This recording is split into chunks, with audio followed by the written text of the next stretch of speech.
Lo que más te costó no fue que se fuera, fue aprender a no necesitar que se quedara.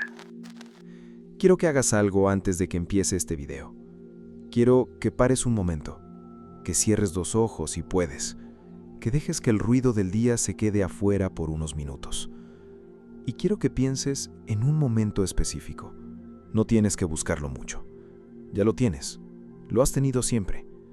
Puede ser un cumpleaños, el tuyo tal vez, cuando esperabas que llegara y la tarde fue pasando, y el pastel ya estaba partido y él seguía sin aparecer. Puede ser un partido de fútbol, la primera vez que metiste un gol y miraste hacia las gradas, buscando una cara que no estaba. Puede ser una noche que te enfermaste, que tenías fiebre y la cama se sentía enorme y silenciosa, y lo único que querías era escuchar sus pasos en el pasillo. Puede ser el primer día de clases, o la graduación, o una crisis que nadie vio, o simplemente una tarde normal de martes, en que algo adentro, sin razón aparente, esperaba que él llegara. Y no llegó. Guarda ese momento. No lo analices todavía. Solo guárdalo, porque vamos a volver a él. Antes, necesito aclarar algo importante. Cuando hablo del padre ausente, no hablo solo del que se fue físicamente. No hablo solo del que abandonó el hogar, del que nunca apareció, del que eligió otra vida y te dejó fuera de ella. También hablo del que estuvo, del que estaba sentado en la misma mesa cada noche, pero nunca cruzó los ojos contigo de verdad. Del que proveía, que trabajaba, que traía el dinero a casa, pero cuando intentabas hablarle de algo que te importaba, su mirada se iba a otro lado antes de que terminaras la frase. Del que estaba presente en el cuerpo, pero ausente en todo lo demás. Del que no sabía decirte que estaba orgulloso de ti. No porque no lo estuviera, sino porque nadie le enseñó cómo se dice eso. Del que cuando estabas roto, cuando algo te dolía de verdad, no sabía qué hacer con eso, y la incomodidad que sentía era tan grande que prefería no verlo, prefería cambiar el tema, prefería salir a hacer algo, cualquier cosa menos quedarse quieto con tu dolor. Esa forma de ausencia es la más difícil de nombrar, porque no hay una historia dramática que contar, no hay un momento claro de ruptura. Solo hay una acumulación de veces en que algo adentro buscó algo que no llegó. Y esa acumulación, silenciosa, sin nombre, es la que más dura, es la que más moldea, es la que todavía está tomando decisiones por ti hoy. La herida paterna tiene algo muy particular, algo que la hace diferente a casi cualquier otro tipo de dolor. No duele cuando ocurre. A los 7 años no tienes las palabras para decir, mi padre no sabe cómo quererme. A los 9 no puedes articular, estoy aprendiendo que el afecto no es algo que simplemente llega, es algo que hay que ganarse. A los 11 no sabes que cuando te endureciste esa tarde para no llorar delante de él, algo en ti tomó una decisión silenciosa que iba a acompañarte 3 décadas. Lo que sí hace ese niño, lo único que puede hacer, es adaptarse. Y la adaptación toma formas muy distintas dependiendo del niño. Algunos se vuelven perfectos, sacan las mejores notas, se portan bien, no dan problemas, hacen todo lo que se supone que deben hacer con la esperanza inconsciente de que si son suficientemente buenos, él finalmente se va a quedar, o a mirarlos, o a decir algo. Algunos desaparecen, se vuelven invisibles dentro de su propia casa, aprenden a ocupar el menor espacio posible, a no pedir, a no molestar, a no tener necesidades visibles, porque las necesidades visibles generaban incomodidad, y la incomodidad generaba distancia, y la distancia ya la conocían demasiado bien. Algunos explotan, se portan mal, buscan el conflicto, hacen exactamente lo que no deben, no porque sean malos, sino porque descubrieron que el conflicto al menos genera una reacción, y cualquier reacción se siente mejor que la indiferencia. Y algunos se prometen, con la seriedad que solo tienen los niños, que van a ser completamente distintos a él, que nunca van a hacer lo mismo, que cuando tengan hijos van a estar presentes, que van a ser el padre que ellos nunca tuvieron. Y años después, sin darse cuenta, repiten exactamente los mismos patrones. No porque sean hipócritas, sino porque nadie les mostró otro camino. Eso no es debilidad, no es mala suerte. Es exactamente lo que hace un cerebro que no tiene otra opción. El cerebro de un niño en desarrollo No puede procesar la complejidad emocional de un adulto roto. No puede entender que su padre no estuvo porque él mismo cargaba fantasmas sin nombre. No puede ver que detrás de esa ausencia había una historia que empezó mucho antes de que él naciera. Lo único que puede hacer ese cerebro pequeño es buscar una explicación que quepa en su mundo. Un mundo donde las cosas tienen sentido, donde las causas tienen efectos, donde si algo malo pasa es porque alguien hizo algo mal. Y la única explicación que encuentra, la única que cabe, es esta: no fui suficiente para que se quedara. 4 palabras, que no se dicen en voz alta, que ni siquiera se piensan con claridad, que simplemente se instalan, como un código de fondo que el sistema empieza a correr y que va a seguir corriendo durante décadas si nadie lo interrumpe. Ese código se vive en el hombre adulto de maneras que él mismo no logra conectar con su origen. Se vive en cada relación que empieza a ponerse buena y algo adentro lo sabotea, no porque quiera destruirlo, sino porque algo más profundo dice: esto que se siente bien va a terminar. Mejor termínalo tú antes de que te lo hagan. Se vive en cada logro que alcanza y que en lugar de sentirse como algo que celebrar, se siente extrañamente vacío, como si alcanzar la meta no resolviera nada, como si hubiera algo más que todavía falta, y siempre falta, siempre. Se vive en cada vez que alguien lo quiere de verdad, sin condiciones, sin agenda, simplemente porque sí, y algo adentro no puede recibirlo. Algo dice: esto no puede ser real, o no va a durar, o lo peor de todo, no lo merezco. Eso no es baja autoestima en el sentido clínico simple, es algo más antiguo y más profundo. Es un niño que decidió que algo en él hizo que el más importante se fuera y que lleva décadas creyéndolo. Hay una idea que Nietzsche dejó escrita hace más de un siglo y que muy pocas personas entienden en su verdadera dimensión. Dijo que el hombre necesita un horizonte para poder vivir, no una meta, no un objetivo, no un sueño, un horizonte. La diferencia entre una meta y un horizonte importa más de lo que parece. Una meta es algo que se alcanza y se termina. Llegas, lo completas y entonces necesitas otra meta. Una meta te da dirección temporal. Un horizonte es otra cosa. El horizonte no se alcanza nunca, y eso no es un defecto, es su función. El horizonte siempre está ahí, siempre adelante, dándote dirección mientras caminas, orientándote sin que necesites llegar a ningún punto fijo. El padre, cuando cumple su función, cuando está presente de verdad, es exactamente eso para un niño. No el que resuelve todo, no el superhéroe que nunca falla, el que enseña con su presencia, no con sus palabras, con su presencia, cómo se está parado en el mundo siendo hombre, cómo se maneja el miedo sin destruirse ni destruir a otros, cómo se enfrenta lo que duele sin cerrarse, cómo se quiere a alguien sin perderse a uno mismo en el proceso, cómo se recibe un golpe, se acusa y sigue caminando, cómo se pide ayuda sin que eso se sienta como derrota, cómo se ocupa espacio en el mundo sin necesitar aplastarlo todo.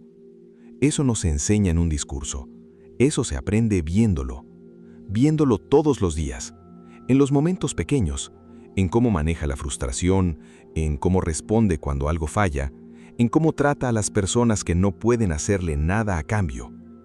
Cuando ese horizonte no existe, cuando ese modelo no está, el niño no se queda quieto esperando que aparezca, inventa uno. Y eso no es malo en sí mismo. La capacidad de inventar un horizonte cuando no hay uno es una muestra de resiliencia extraordinaria, de supervivencia. El problema es que los horizontes que se inventan solos a los 8 años no apuntan hacia donde el hombre adulto quiere llegar. Apuntan hacia donde el dolor indicaba que era seguro mirar. Si el caos era lo que había en casa, el horizonte inventado apunta hacia el control, hacia la necesidad de tener todo bajo control siempre, de no poder relajarse nunca del todo, de sentirse profundamente incómodo cuando algo no sale según el plan. Si el afecto parecía condicionado a producir, a lograr, a demostrar, el horizonte inventado apunta hacia el logro incansable, hacia la necesidad de hacer más, alcanzar más, demostrar más, hacia la incapacidad de descansar sin sentir que estás perdiendo el tiempo, hacia la sensación de que tu valor como persona depende de lo que produces. Si la cercanía siempre terminaba en decepción, el horizonte inventado apunta hacia la distancia emocional, hacia mantener a todos a una distancia cómoda, hacia la incapacidad de dejarte conocer de verdad, hacia la ilusión de intimidad sin el riesgo real de ella. Y ese hombre, adulto, capaz, con logros reales, sigue caminando hacia ese horizonte inventado, todos los días, convencido de que es suyo, convencido de que así es él, sin saber que lo eligió a los 8 años para sobrevivir un momento que ya pasó hace mucho tiempo. Nietzsche también habló de algo que llamó el eterno retorno, la idea de que todo lo que no se resuelve vuelve, no como castigo, como pregunta, una pregunta que sigue apareciendo de formas distintas hasta que finalmente se mira de frente. Esa pregunta, para el hombre con herida paterna, aparece en cada relación que termina de la misma manera, en cada jefe que se convierte en figura de autoridad que lo decepciona, en cada socio, cada amigo, cada pareja que en algún punto hace algo que dispara la misma respuesta antigua. No porque el mundo esté lleno de personas que lo van a fallar, sino porque el sistema nervioso aprendió a buscar exactamente eso, a interpretar las señales de manera que confirmen lo que ya cree. Y mientras ese horizonte inventado siga siendo el que guía, el hombre va a seguir llegando al mismo lugar. Si lo que estás escuchando te está llegando, probablemente hay alguien en tu vida que también necesita escucharlo. Compártelo. Y si quieres que sigamos teniendo estas conversaciones, suscríbete. Es todo. Hay un tipo de hombre que cuando lo ves desde afuera, parece tener todo resuelto. Se construyó solo. Nadie le regaló nada. Todo lo que tiene lo consiguió a fuerza de voluntad y trabajo. Aguanta lo que otros no aguantan. No se queja, no pide, no muestra debilidad. Funciona. Siempre funciona. En las crisis es el que se mantiene en pie cuando los demás se caen. En el trabajo es el más confiable, el que siempre entrega, el que no falla. Y si eres completamente honesto contigo mismo en este momento, ese hombre eres tú. Y probablemente hay una parte de ti que está orgullosa de eso, que lo ve como una virtud, como un rasgo de carácter, como algo que te diferencia. Y en parte lo es. Esa fortaleza es real, no estoy diciéndote que no lo sea. Lo que estoy diciéndote es que tiene un precio que nadie ve desde afuera y que muchas veces tú mismo no reconoces como precio porque ya lo normalizaste tanto que lo llamas personalidad. Aprendiste a no necesitar, o más exactamente, aprendiste a no mostrar que necesitas, porque necesitar era exponerte, y exponerte era abrir una puerta que ya sabías cómo cerraba. Aprendiste que pedir ayuda tiene un costo, que mostrar que algo te duele genera incomodidad en los demás, que ser vulnerable, realmente vulnerable, no la versión controlada, es demasiado arriesgado. Entonces construiste una versión de ti mismo que no necesita, que puede con todo, que siempre está bien, que si algo duele, lo procesa solo en silencio y sigue. En el trabajo esa versión es perfecta, en la disciplina, en la resistencia, en la capacidad de sostenerte cuando todo a tu alrededor se está cayendo. Esa versión es tu mayor fortaleza profesional. En el amor es otra historia completamente distinta. En el amor esa misma fortaleza se convierte en una pared que protege, sí, pero que también impide que entre lo que más necesitas. Porque el amor real, no el amor de película, el amor real, requiere exactamente lo que más te cuesta, dejarte ver cuando no estás bien, pedir sin tener que justificarlo, recibir sin esperar que tenga un precio oculto, confiar en que si muestras lo que hay adentro, la persona no va a usar eso en tu contra, no va a desaparecer, no va a mirar para otro lado. Y la última vez que lo intentaste siendo niño, siendo completamente vulnerable como solo los niños pueden serlo, la persona que debía sostenerte no estaba, o no supo cómo, o estaba tan metida en su propio mundo que no tenía espacio para lo tuyo, y el cuerpo aprendió una ecuación que todavía cree verdadera. Mostrarte es arriesgarte a que se vayan. Y aunque eso ya no es verdad, aunque ahora hay personas en tu vida que podrían sostenerte, que tienen capacidad y disposición para hacerlo, el sistema nervioso no lo sabe. El sistema nervioso no recibió el memo de que el peligro pasó. Sigue operando desde el mismo código de cuando tenías 8 años. Sigue leyendo la intimidad como amenaza. Sigue interpretando el amor como algo que tiene fecha de vencimiento. Sigue esperando, en el fondo, que tarde o temprano algo se rompa. Por eso pones a prueba a quien te quiere, a veces sin darte cuenta. Por eso te alejas exactamente cuando algo se está poniendo bueno. Por eso saboteas lo que funciona. Por eso cuando alguien se acerca demasiado, algo en ti encuentra la manera de crear distancia. No porque seas autodestructivo, no porque no quieras conexión, sino porque estás siendo fiel a una decisión que tomaste para sobrevivir un momento que ya pasó. Una decisión que tenía sentido entonces y que ya no necesitas seguir tomando. Hay algo que vive muy adentro en la mayoría de los hombres con esta herida. Algo guardado en un lugar que casi nunca se visita, no porque no exista, sino porque visitarlo tiene un costo que aprendiste a evitar. Es la necesidad de ser visto por alguien que te respete. No admirado, no aplaudido, visto, con todo, con lo que funciona y con lo que no, con los logros y con las dudas, con la fortaleza y con el agotamiento que hay detrás de ella. Es el deseo de que alguien llegue y diga, lo que hiciste estuvo bien, sin que tengas que pedirlo, sin que tengas que merecerlo primero. Solo así, gratuito, porque sí. Es el anhelo, guardado muy profundo, casi inaccesible, de que alguien simplemente se hubiera quedado. No que hubiera sido perfecto, solo que se hubiera quedado.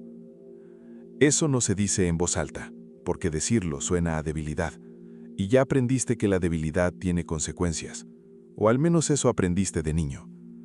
Pero lo que no se dice no desaparece, se acumula, se vuelve más pesado con el tiempo, y en algún punto cuando el cuerpo ya no puede cargarlo, sale, pero no donde eliges, donde puede. Sale en la rabia que explota por algo completamente sin importancia. Un plato sucio, un comentario pequeño, un cambio de planes. Y la intensidad de la reacción no tiene ninguna proporción con lo que la generó. Y no puedes explicarlo porque no sabes explicarlo. Solo sabes que algo adentro se desbordó.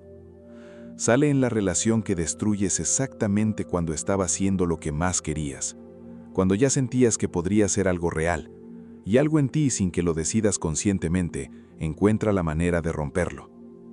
Sale en el logro que alcanzas después de meses o años de trabajo, y en lugar de orgullo sientes un vacío extraño, un silencio interior incómodo, como si hubieras llegado al destino y descubrieras que lo que buscabas no estaba ahí.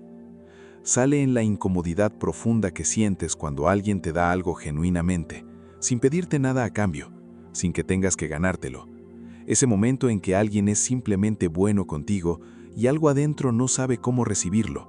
Se siente raro, se siente sospechoso, se siente como algo que va a tener un costo más adelante. Lo que no se mira no desaparece, se disfraza de hiperproductividad, de trabajar 70 horas semanales y llamarlo ambición, de no poder sentarse a descansar sin sentir que estás fallando en algo. Se disfraza de relaciones donde siempre das más de lo que recibes, donde eres el que resuelve, el que apoya, el que está. Pero cuando tú necesitas algo, de repente todos están ocupados. Y lo toleras porque en el fondo crees que así funciona, que el amor se gana sirviendo. Se disfraza de una soledad que llamas independencia, porque suena mejor, porque la independencia es una virtud y la soledad es una herida. Y tú aprendiste a no tener heridas visibles. Se disfraza de una dureza que llamas carácter, de una distancia emocional que llamas madurez, de una incapacidad para pedir ayuda que llamas autosuficiencia. Y lo más cruel de todo, lo que más cuesta ver cuando finalmente lo ves, es que los hombres más capaces, los más inteligentes, los más disciplinados, los más exitosos, son exactamente los que construyen las estrategias más elaboradas para no tener que mirarlo.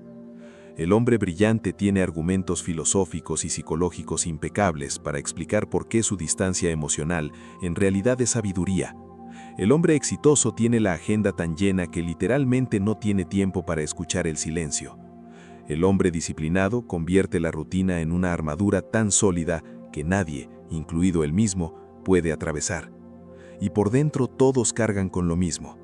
esa vibración de fondo que aparece cuando todo se calma demasiado, esa incomodidad sin nombre que emerge en los silencios, esa sensación de que algo adentro no termina de estar bien, que hay algo esperando ser reconocido, que hay un niño adentro que todavía no sabe que ya puede dejar de esperar, que la puerta ya no se va a abrir y que eso, aunque duele, no es el fin de nada, es el comienzo de algo completamente distinto. Necesito decirte algo que rara vez se dice en estas conversaciones. Algo que puede generar resistencia cuando lo escuchas por primera vez, pero que creo que importa decirlo de todas formas. Tu padre también era un hombre con heridas. No llegó a tu vida desde un lugar de plenitud. No eligió consciente y deliberadamente fallarte. Llegó desde su propia historia, con sus propias cicatrices, con sus propios fantasmas, con sus propios momentos de niño mirando una puerta que no se abría. Probablemente nadie le enseñó cómo estar presente. Probablemente su propio padre tampoco supo. Probablemente aprendió lo mismo que tú aprendiste. Que los hombres no muestran lo que sienten. Que la fortaleza se demuestra con silencio. Que el amor se prueba trabajando, proveyendo, funcionando. No con presencia, no con palabras, no con mirar a los ojos. Probablemente cargó cosas que nunca habló con nadie. Miedos que no tenían nombre. Fracasos que nunca procesó. Dolores que aprendió a enterrar tan profundo que con el tiempo olvidó que estaban ahí. Y los manejó de la única forma que aprendió. No hablándolos, no sintiéndolos, funcionando. Siempre funcionando. Eso no justifica el daño. Quiero que eso quede completamente claro. No justifica lo que faltó. No borra los momentos en que necesitabas algo que no llegó. No convierte la ausencia en algo que estuvo bien. El dolor que viviste fue real y no necesita ser justificado para ser válido. Pero entender de dónde venía él cambia algo fundamental en la ecuación. Porque mientras lo veas únicamente como el villano de tu historia, sigue siendo el niño de esa historia. Y el niño no puede elegir. El niño solo puede reaccionar. Solo puede estar a merced de lo que pasó. Cuando puedes verlo, con toda la dificultad que eso implica, como un ser humano defectuoso, como alguien que no tuvo las herramientas para darte lo que necesitabas, no porque no le importaras, sino porque nadie le enseñó cómo, algo en el resentimiento empieza a aflojarse. Muy despacio, no de golpe, no en un momento de iluminación, sino en capas con el tiempo, cada vez que eliges verlo como hombre en lugar de como villano. Ese proceso no es para que él quede libre, no es un regalo para él. Él ni siquiera tiene que saber qué está ocurriendo. Es para que tú quedes libre, para soltar la cadena de una guerra que ya terminó, aunque nadie la haya declarado ganadora, para dejar de gastar energía, tu energía, la que necesitas hoy, en mantener vivo un resentimiento hacia alguien que probablemente nunca va a entender lo que te hizo, para dejar de darle autoridad a lo que viene, a alguien que ya ni siquiera está en la sala. Hay una diferencia enorme entre perdonar y olvidar, entre perdonar y decir que estuvo bien, entre perdonar y volver a exponerte al mismo daño. El perdón que vale, el que realmente libera, no es el que se da al otro, es el que te das a ti mismo. La decisión de dejar de cargar una historia que alguien más escribió y que tú nunca elegiste. Nietzsche desarrolló un concepto que está en el corazón de todo su pensamiento. Un concepto que, si se entiende de verdad, y no solo se repite como eslogan, tiene el poder de cambiar la relación con todo lo que viviste. Lo llamó amor fati, amor al destino. Pero cuidado con cómo se entiende, porque es fácil malentenderlo. Amor fati no es resignación. No es decirte, lo que pasó tenía que pasar, entonces está bien. No es pasividad disfrazada de sabiduría. No es decir que el dolor fue necesario o que lo merecías. Amor fati es algo más activo, más difícil, más valiente.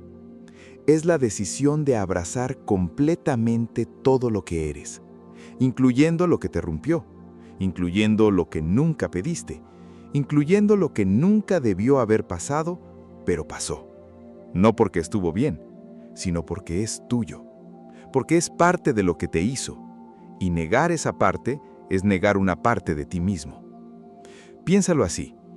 El hombre que creció con todo lo que necesitaba, con un padre presente, con un horizonte claro, con la seguridad de ser suficiente, tiene una fortaleza real, pero esa fortaleza tiene un límite, porque fue construida en condiciones favorables, y las condiciones favorables no son las condiciones del mundo real.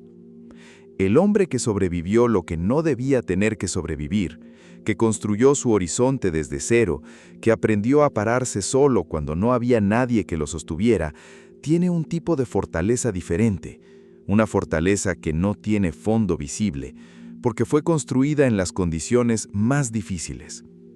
El problema no es esa fortaleza. El problema es que viene empaquetada con algo que no necesita seguir cargando. Con el código antiguo, con el horizonte inventado, con las estrategias de supervivencia que ya cumplieron su función. Amor fati es la capacidad de quedarte con la fortaleza y soltar lo que ya no sirve, de decirle a lo que viviste, eso fue parte de lo que soy, sin romantizarlo, sin minimizarlo, sin convertirlo en excusa ni en identidad. Solo reconocerlo como tuyo y decidir qué haces con ello. Porque hay algo que solo tú puedes dar, precisamente porque viviste lo que viviste. Solo quien creció sin sostén sabe de verdad, en el cuerpo, no solo en la cabeza, lo que significa sostener a alguien. Solo quien nunca fue visto de niño puede aprender a ver a otros de una manera que los que siempre fueron vistos no pueden, con una atención diferente, con una presencia diferente, con la capacidad de notar lo que otros no notan porque saben exactamente cómo se siente no ser notado. Solo quien construyó su horizonte desde cero puede guiar a quienes todavía no saben cómo construir el suyo. La herida, cuando se mira, cuando se integra en lugar de suprimirse, cuando se trabaja en lugar de ignorarse, no desaparece, se transforma, se convierte en la cosa más útil que puedes tener, una brújula que apunta hacia lo que de verdad importa, hacia la conexión real, hacia la presencia real, hacia el tipo de hombre que decide ser a partir de hoy. Voy a terminar con algo que no es consolación, no es motivación, es un desafío. El ciclo que viviste no tiene que continuar, no porque el pasado no haya sido real, fue completamente real, no porque el dolor no haya importado, importó, sino porque tú ya no eres ese niño. Ese niño hizo lo que tenía que hacer para sobrevivir, tomó decisiones que en ese momento eran las únicas posibles, y sobrevivió. Eso merece reconocimiento, no lástima, reconocimiento. Pero tú ya no eres ese niño.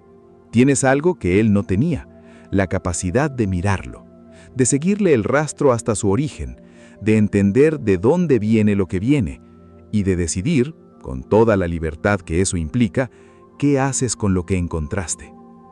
Esa decisión no se toma una sola vez, se toma cada día, en los momentos pequeños, que son los únicos momentos que existen.